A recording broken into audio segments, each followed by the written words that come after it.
میرے 2 چھوٹے بھائی تھے لیکن والدین ان سے زیادہ مجھ سے پیار کرتے تھے۔ وہ مجھے ہر صورت زیور تعلیم سے ہراس کرنا چاہتے تھے۔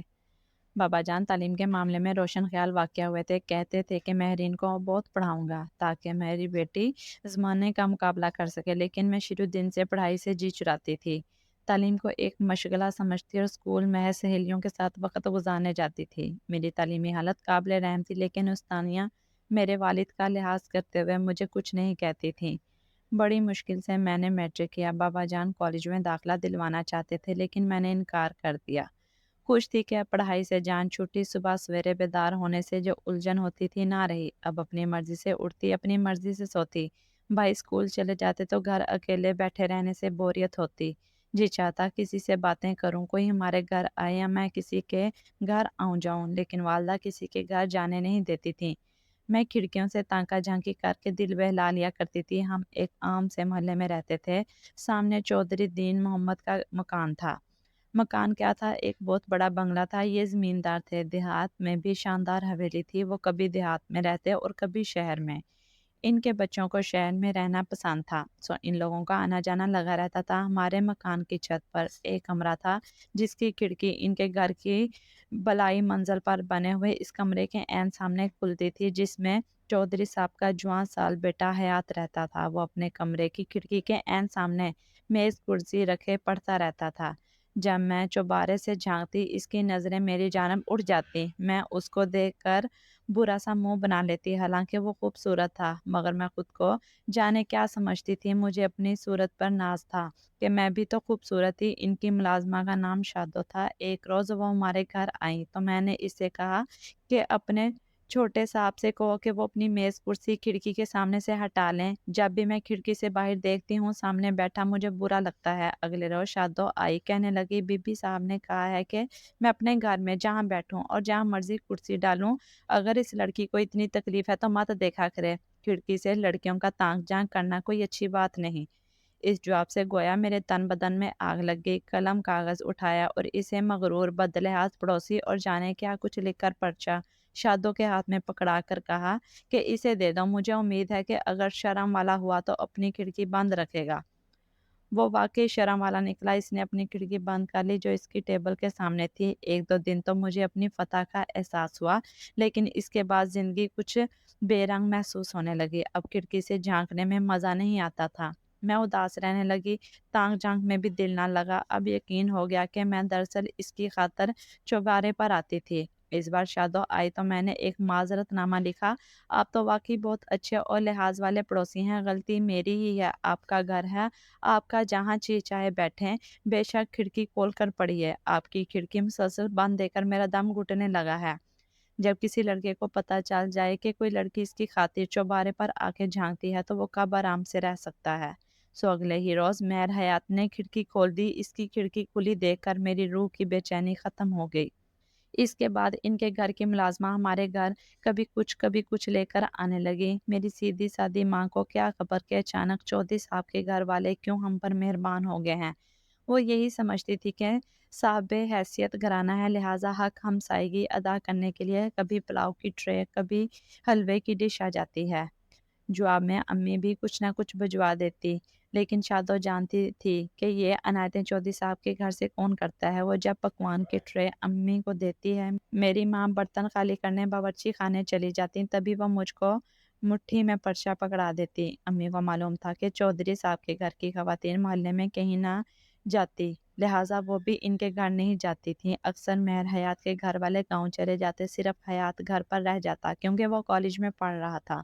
میں نے بھی انہی دنوں کالج میں داخلہ لے لیا۔ ایک سال گھر بیٹھنے کے بعد بوریت اتنی ہوگی کہ خیال آیا کالج میں داخلہ لے لوں گی تو گھر سے باہر نکلنے کا کوئی بہانہ ہاتھ آ جائے گا۔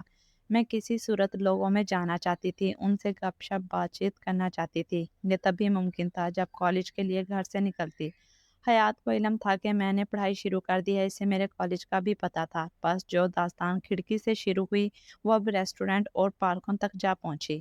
انہی دنوں حیات کے گھر والے گاؤں چلے گئے۔ ان کے بڑے سے گھر میں ادھیڑ عمر ملازمہ شادو اور ایک نوکر کے ساتھ وہ اکیلا رہ رہا تھا۔ یہ نوکر شادو کا رشتہ دار تھا۔ حیات کا والد ایک امیر آدمی تھا، اسے روپے پیسے کی پرواہ نہ تھی۔ اس نے کئی بار مجھے قیمتی تحفے دیے، جن کو میں امی سے چھپا کر رکھتی تھی۔ میرے والدین تو اس قدر سیدھے تھے کہ وہ صرف مجھ کو ہر حال میں خوش دیکھنا چاہتے تھے۔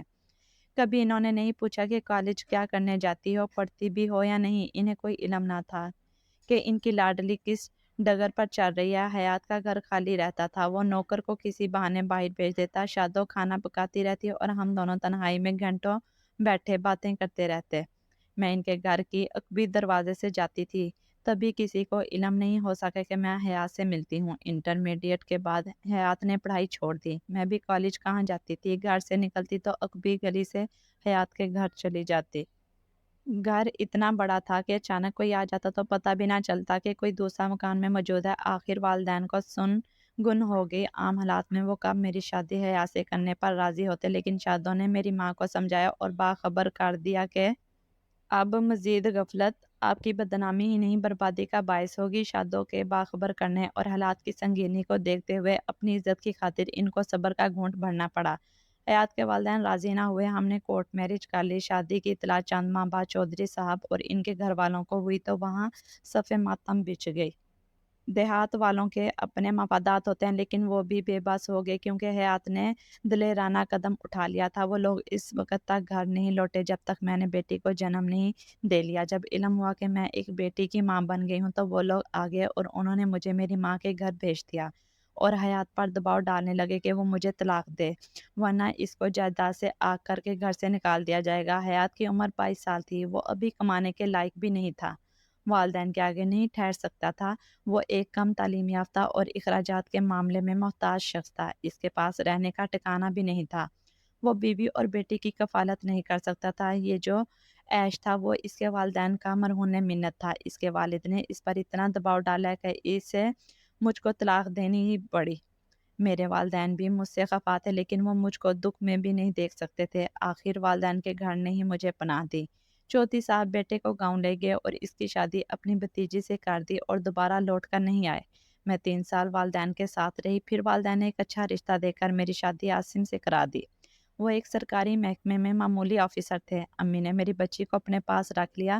میں دوسری شادی پر آمادہ نہ تھی، مگر ماں باپ کے اصرار سے مجبور ہو گئی۔ آخر زندگی تو گزارنی تھی، جس کے لیے ایک جائز سہارا لازمی تھا۔ عاصم اچھے انسان تھے، وہ میرا بہت خیال رکھتے تھے، مجھ سے محبت کرتے تھے، کسی قسم کی انہوں نے مجھے تکلیف نہیں دی۔ میرے پاس ضرورت کی ہر چیز تھی۔ جب بھی بچی کی یاد آتی عاصم امی کے گھر جا کر اسے لے آتے۔ وہ امی سے ہلی ہوئی تھی، 2-4 دن ہمارے پاس بمشکل رہتی اور واپس جانے کی ضد شروع کر دیتی تو عاصم اسے پہنچانے جاتے۔ یوں ہی وقت گزرتا رہا، یہاں تک کہ میں عاصم کے 2 بچوں کی ماں بن گئی۔ بچوں کی وجہ سے عاصم کو بھی دل نے قبول کر لیا۔ ان کے گھر کو میں نے اپنا گھر تسلیم کر لیا اور یہی گھر اب میرے لیے جنت کا گہوارہ بن گیا۔ بیٹی فریحہ کی کمی ضرور محسوس ہوتی، کیونکہ وہ کبھی امی کے پاس اور کبھی میرے پاس ہوتی تھی۔ اب وہ بڑی ہو گئی تھی، اسکول جاتی تھی۔ اسے علم تھا کہ عاصم اس کا سوتیلا باپ ہے۔ اس بات سے وہ کچھ اپسیٹ رہتی تھی، تاہم عاصم دل کے اچھے تھے۔ وہ فریحہ اور اپنے بچوں میں فرق محسوس نہیں کرتے تھے۔ کافی عرصہ تک مجھے حیات کے بارے میں علم نہ ہو سکا اور نہ ہی والدین نے کبھی کچھ بتایا۔